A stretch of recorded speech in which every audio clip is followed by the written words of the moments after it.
Hey everybody, welcome back to my channel. And today we are going to make some garden fresh pasta sauce. So from the garden to the table. In this clip here, you'll see me taking some of my bell peppers off of my plants in the garden, and then you will see some seasonings, and you will also see the tomatoes that I have previously frozen and defrosted. Let's get started.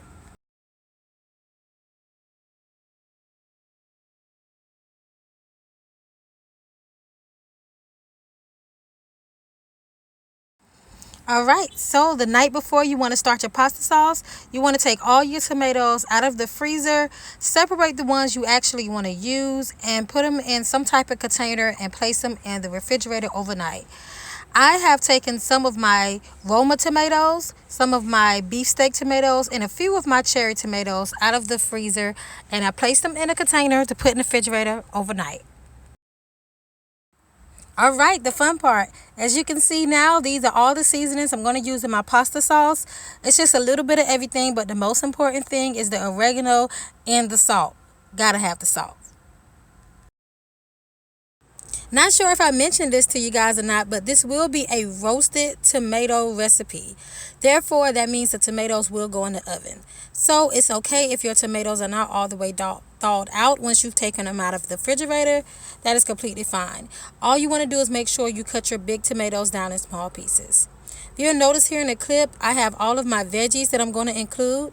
That was just the chopped onions and the green bell pepper, red bell pepper, and a yellow bell pepper, all fresh from my garden. So all you have to do is just spread it all on top of all your wonderful tomatoes, making sure to break up the big pieces, okay? I will then take olive oil and all of my seasonings, sprinkle it on top, and mix it all in.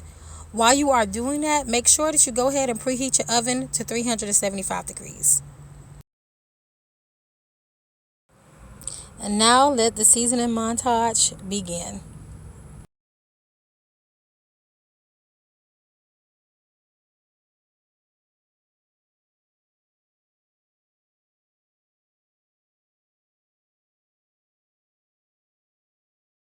After you have mixed all of your seasonings in very well, make sure your oven is on 375 and go ahead and place those bad boys in there. This probably will call for about an hour and a half, but we're going to check on it after 20 minutes. It's been 20 minutes. I'm checking on the tomatoes now. Let's see what it looks like, you guys. It smells awesome. I can definitely tell you that. There's a lot of water. So at this point, I think I'm going to drain some of the water off. And that's just what we're going to do. We're going to drain some of this tomato juice off. But one key thing to make sure you remember is take that tomato juice that you drain off and put it to the side. Because the next step in this process, once your tomatoes come out and cool, will be for us to put it in the blender or the food processor. And depends on how thick or loose you like your sauce, you may need that extra sauce to loosen it up a little bit. After all of the extra tomato juice has been drained off, go ahead and place it back in the oven.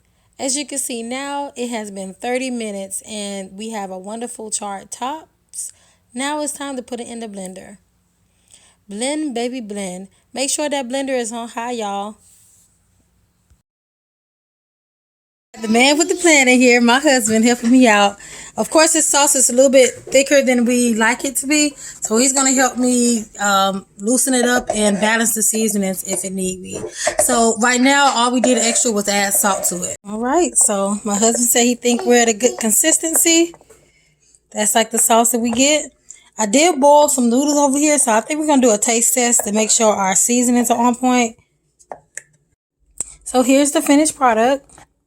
I had to get my husband to help finish it up because it was too thick, and he had to help me with the flavoring. So once he did that, this is what we end with. We do like a looser sauce, not as thick as it originally was because I used all of those paste tomatoes. So I did take it out of the blender. And this is about how much sauce we have. Okay. So a quick recap. All I did was take my garden fresh tomatoes that were frozen. Put them in the refrigerator overnight to let them defrost. The next morning, I chopped them up. I did a rough chop, put them in a roasting pan with some green peppers, red peppers, and yellow peppers fresh from my garden. I rough chopped some onions and some garlic and put them all in the roasting pan on 375 for about an hour and a half. I did add olive oil and some seasonings to that at that time. And once it came out, I pureed it in the blender, added more seasonings as needed. You may notice that as you're roasting, a lot of water may come off your tomatoes if they were previously frozen. Just ladle that water off, keep it to the side, because as you continue to process your tomatoes sauce, you may need to use that sauce to thin it out some. So thank you guys for watching. Got some wonderful homemade tomato sauce. Not sure how much this will make. Hopefully I have enough to can a few jars, but we shall see.